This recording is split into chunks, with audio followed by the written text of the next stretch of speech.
मुद्दा मतांच्या चोरीबाबत शरद पवार साहेब आता बोलले की 2 व्यक्ती माझ्याकडे आले होते, त्यांना नेमकं म्हणायचं काय होतं काय सांगू? नाही, असं मला जे त्यांनी सांगितलं म्हणजे जे मला माहिती आहे ते असे की 2 व्यक्ती त्यांच्याकडे गेल्या होत्या. आम्ही मतदार याद्या मॅनिप्युलेट करून देऊन तुम्हाला अमुक अमुक सीट निवडून देऊ, तो काहीतरी त्यांनी 160 असा काहीतरी आकडा सांगितला होता. आणि मला जे पवार साहेब माहिती आहेत त्यांचा याच्यावर विश्वासच बसला नाही. तो म्हणाला असं कसं होऊ शकतं रे. आणि त्याच्यानंतर हा विषय काही त्यांनी पुढे नेला नाही. पण त्या 2 व्यक्ती ते आल्या होत्या हे त्यांनी आता स्पष्टपणाने उभ्या जगासमोर उभ्या भारताला कळेल या भाषेत सांगितलं. म्हणजे मतदार याद्यांमध्ये धांदली करण्यासाठी यंत्रणा कार्यरत होती आणि ती पार पवार साहेबांपर्यंत पोचली होती. हे स्पष्ट पवार साहेबांनीच तुम्हाला सांगितलं. फक्त वोट चोरीबद्दल काय असेल तो विचारा. ते कबूतर हत्ती घालणं असं आहे की आमची भूमिका नाही. मी नोव्हेंबरच्या आखरी 2024 म्हणजे नोव्हेंबर 30 किंवा निवडणूक झाल्या महाराष्ट्रात वाढलेले 76% म्हणजे 76 लाख मतं, शेवटच्या मिनिटांमध्ये झालेले 15% वाढ आणि निवडणूक आयोगाची एकंदर भूमिका ह्याच्यावरती सातत्याने नोव्हेंबर 24 पासून बोलतोय. तुम्ही फक्त उडवाउडवीची उत्तरं दिली. इलेक्शन कमिशन ऑफ इंडियाला विचारलेल्या प्रश्नाचं उत्तर एकही इलेक्शन कमिशन ऑफ इंडियाने दिलेलं नाही. आणि त्याच्यावरती जाऊन माझी भूमिका आहे की महाराष्ट्रामध्ये जे पक्षांतर झालं ते पक्षांतरामध्ये दोषी असलेल्यांना वाचवण्याचं काम देखील इलेक्शन कमिशननी संविधान पायदळी तुडवत केलं. पक्षांतर्गत कायदा एवढा मजबूत असताना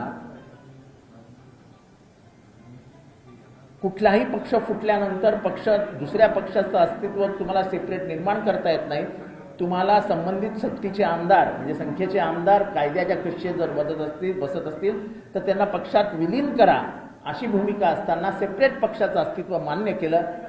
आणि ज्या बापाने पोराला जन्म दिला त्या बापाच्या हातातनं पोरगा काढून देऊन तुम्ही दुसऱ्याच्या मांडीवर बसवलं. हे इलेक्शन कमिशननी काम केलं. आणि मी कालच सांगितलं या कटाला सुरुवात कधी झाली तर सर्वोच्च न्यायालयाने एक निर्णय दिला होता. त्या निर्णयामध्ये त्यांनी सांगितलेलं निवडणूक आयोगाची स्थापना करताना जी सिलेक्शन कमिटी असेल, जे निवडणूक आयोग अध्यक्ष म्हणजे निवडणूक आयुक्त असेल त्या आयुक्ताची निवड करताना मुख्य निवडणूक आयुक्त, पंतप्रधान, एक मंत्री आणि विरोधी पक्ष नेता यांची कमिटी असावी. ह्यांनी लोकसभेत तो कायदा नेला आणि त्याच्यातनं मुख्य न्यायाधीशांना बाहेर काढलं. मुख्य न्यायाधीश असते तर ती निपक्षपातीपणाने काम करून चांगला निवडणूक आयुक्त असता. यांनी त्यांना बाहेर काढलं आणि एक कॅबिनेट मिनिस्टर आतमध्ये आणला.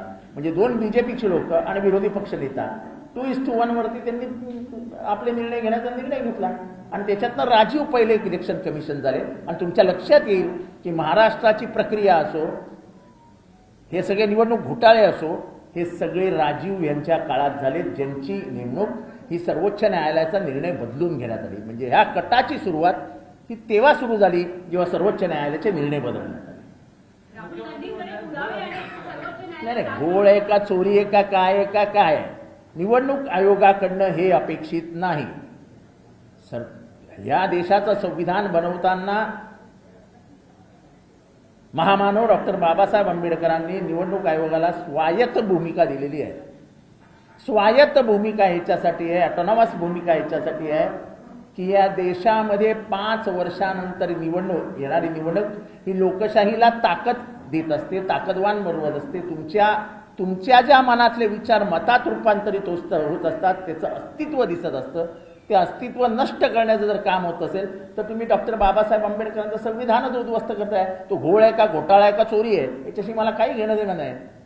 एका घरात 80 लोक, एक कोणतो रामकमल दास त्याला 80 पोरं. म्हणजे त्याचं मी आता कॅल्क्युलेशन कळलं सकाळी उतरल्यावरती, त्याच्या बायकोला एका वर्षात 3 पोरं झाली. बघा रामकमल दास, मी ट्विट केलेलं आहे त्याची यादी, त्या यादीचा अभ्यास करा. एका वर्षात एका स्त्रीला 3 पोरं होऊ शकतात का? म्हणजे रामकमल दास कुठल्या म्हणजे काय काय कुठला काय त्याचं काहीतरी ॲडव्हर्टाईज वगैरे करा तुम्ही लोकांनी की बघा काय.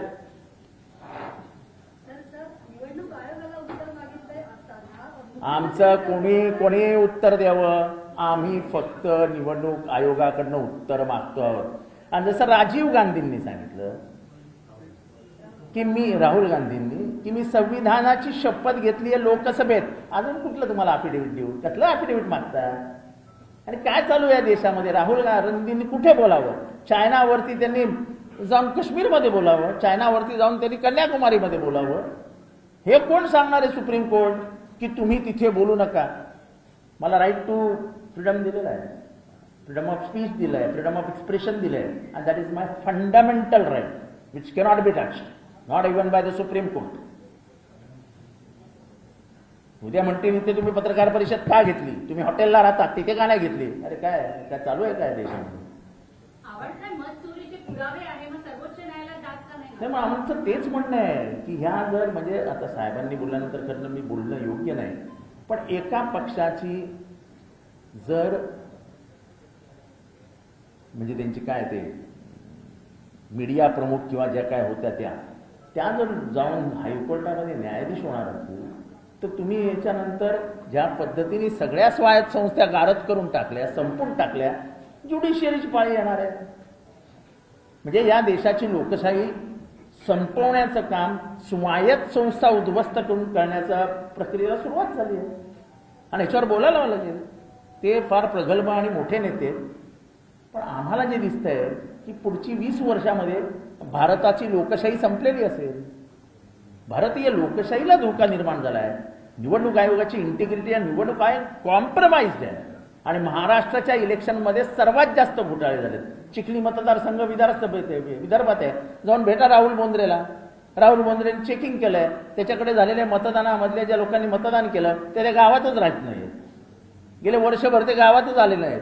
हे बाहेरनं लोक आणायची, त्यांची नावं 1 महिन्या अगोदर नोंदवून घ्यायची, ती जाहीरच झाली नाही. सप्लिमेंटरी यादी मतदार यादीत जाहीर झाली नाही. अचानक ती मतदार यादीत 1 दिवस आधी उमेदवारांच्या हातात आली. ती माणसं कुठनं आली, काय आली माहीत नाही, मतदान करून निघून गेली. हा निवडणुकीचे निकाल लागले. 4 महिन्याच्या आधी झालेल्या लोकसभेच्या निवडणुकांमध्ये 200 जागांवरती महाविकास आघाडी पुढे होती, ती डायरेक्ट 50 वर आली. एवढा स्विंग होत नाही. शेवटच्या तासामध्ये झालेलं मतदान आणि मतदानाची वाढलेली दुसऱ्या दिवशीच्या दुपारपर्यंतची टक्केवारी हीच मुळात संशयास्पद होती. पण मला अभिनंदन करायचं राहुल गांधींनीच की त्यांनी अभ्यास करून एक मत मोजून दाखवलं. एक मत. एका घरात 80 माणसं झोपणार कसे? कोणावर झोपणार? म्हणजे जिथे तुम्ही संविधान का बदलू नये अशी सभा घेता, पुण्यामध्ये सभा झाली, संविधान का बदलू नये, त्याच्यातच सगळं आलं.